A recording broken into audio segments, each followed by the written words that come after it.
life goals outside of sports? So I'm thinking, honestly, I kind of want to be a porn star. Did you watch? I'm just kidding, bro. No, Just yo, kidding. on Netflix, have you watched Rocco? No. So essentially, it's pretty good. You guys have Netflix? Yeah. I don't know, but like. Okay, you borrowed his, right? Account. So it's Rocco. He's essentially like Italian porn star. His dick is like 10 inches long, whatever. Really? Mine's but only like, 8. mine's only 12. Oh, jeez. It's actually wrapped around my right leg. No, I'm just kidding. No, but then it's actually like a baby turtle. It's actually like it's like that long. Oh fuck. Yeah, no, I'm just kidding. No, but the whole porn star lifestyle, it seems like, you know, the psychology behind it is actually pretty interesting. Yeah. Because actually, you know, even in Korea nowadays, I'm Korean American. There's a lot of Korean girls who like to get with the sexy young Korean boys. Yeah.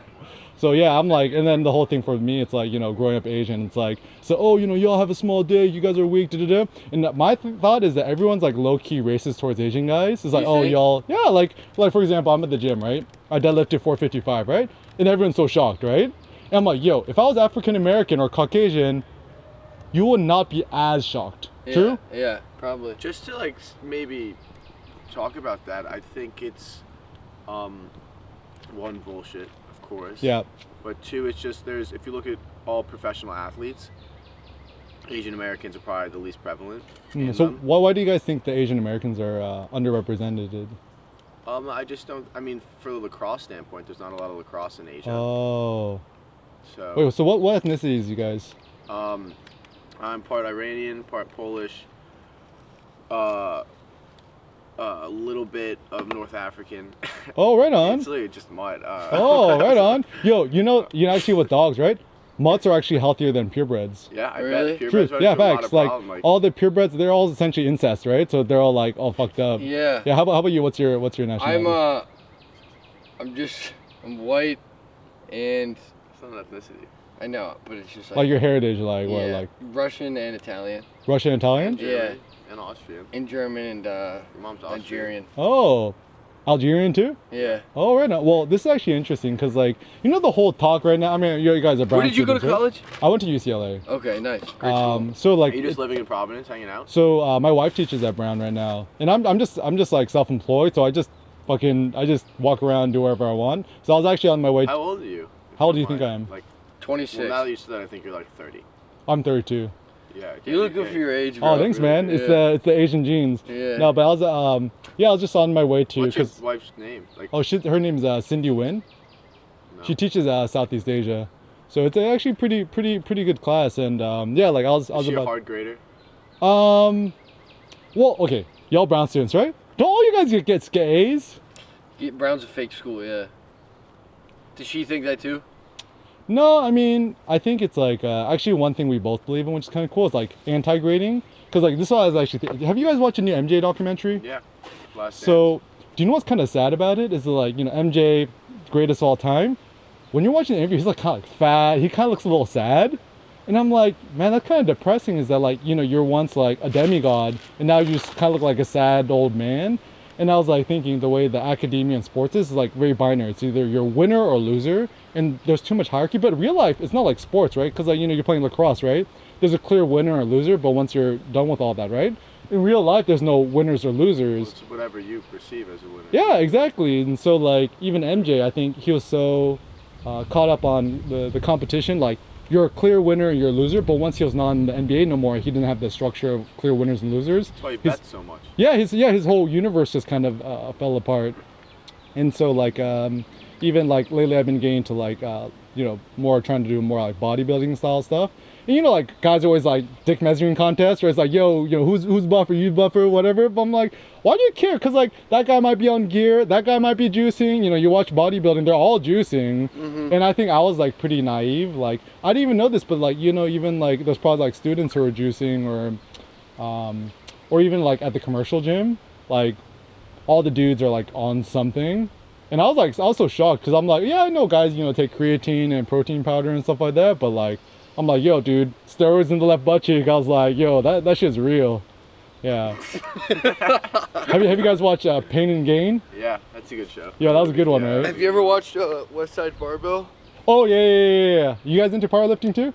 No, but like I get some friends who are. Oh, okay. Yeah. Yeah, I think the powerlifting is kind of my thing, but then now that all the gyms are closed. How much can you bench? I could bench like 2 plates and some change. Pretty fucking good. Yeah, not bad, right? I could do. I mean, I only started benching for a month. I was more of a dumbbell press guy. I could do. I think my best was like 3 reps of hundreds.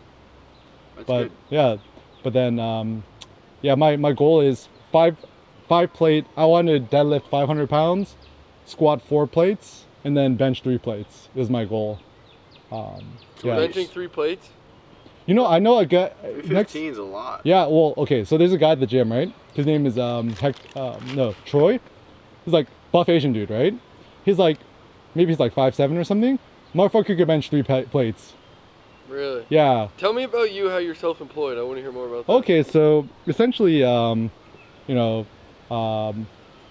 I went to UCLA. I studied sociology, and you know, I thought about becoming like a sociology professor or something. And then, you know, that's when Facebook started to really become a thing. It's like, oh, you know, you want to make Facebook and social media your career. So I just essentially, you know, worked at this tech company. I started my own website and blog and started YouTube. And this is before YouTube had ads. And this is before you could actually make money on YouTube. It was just like a random place you could just upload videos. And yeah, I just started to blog about photography, and my thing is actually street photography. It's like, have you ever seen like those old school like black and white photos in Paris of like a couple kissing You or want to something take like street that? photos of us? Yeah, dude, I'm recording y'all right now. Hell yeah. Yeah. So, yeah, y'all smart, because I always see this spot right here, and I'm like, how come no one ever chills here? It's Yeah. like, this is like the best spot. Yeah. But you know, essentially, I started my website, my blog, and I essentially make my living teaching workshops. And now that the whole COVID thing's been happening, I've actually been doing Zoom workshops. So the other day I just did a workshop on like photography composition. Like, you know, you all have iPhones, right? Like, how can you shoot better compositions of whatever you see? And actually it's so interesting too, because like, you know, I watched the MJ documentary. Some of the sports photos they shot, I'm sure you all have like some good photos of you like fucking attacking the net or getting hit over the head or something like that. I'm like, yo, like, you know, I think more athletes should shoot photos, and more people who shoot photos should become athletes. Because, you know, the photographers are a bunch of like skinny nerds, right? Yeah. Who wishes they're the athletes. Yeah. But then the athletes are dependent on the nerds to photograph them. Yeah. So I'm like, yo, why don't more athletes just learn how to shoot better photos on their iPhones and I stuff? think they want the photos of themselves. Yeah, well, I mean, you could just shoot selfies, right? Yeah. Or y'all can shoot each other, you know? Yeah. Yeah. Shoot you. Yeah. So what y'all finna do after you graduate? I don't know. I think we'll also try to hit the self-employed route. Oh yeah, you guys should definitely do that. I mean, especially since you guys are Brown students too. It's like, you know, like, have you guys done any internships or anything like that? Yeah. Where you guys intern? He worked in Palm Beach at a real estate place. I worked at Gilbane, which is a pretty big development place. You guys should start like an agency or a partnership together. Eventually we Yeah, will. we'll do that one. I think that's smart, because like, and I mean, you know, actually it's How do you interesting. just start one though, like right off the bat? Okay, so this is a secret.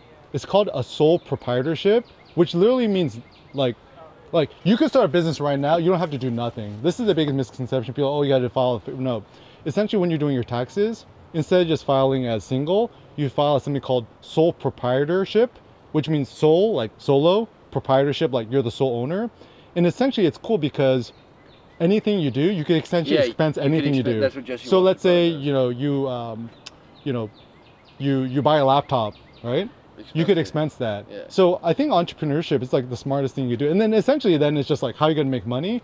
I mean, typically like what I do is I just use PayPal. I have like a buy it now button on my website. Say, hey, sign up for my workshop. It's going to be this weekend on this time. You can submit your payment here. And now actually I think they integrate Venmo into it too. Y'all have Venmo? So now it's like, you know, it's easy. That's how you collect monies, right? And then, you know, you just keep the record of how much money you're earning and how much money you're losing. And every year just file taxes, and that's it. And I mean, I think the secret of entrepreneurship is super simple. It's like, just try to live like poor college students for the rest of your life. Yeah. And just make enough money to pay your rent. And just live on the super cheap. That's not fun. Yeah, that sucks though. Well, that's the thing, is that like, you know, a lot of these, so I met a lot of entrepreneurs, you know, they all, you know, drive their, you know, Ferrari or whatever. And essentially these guys have no freedom over their lives.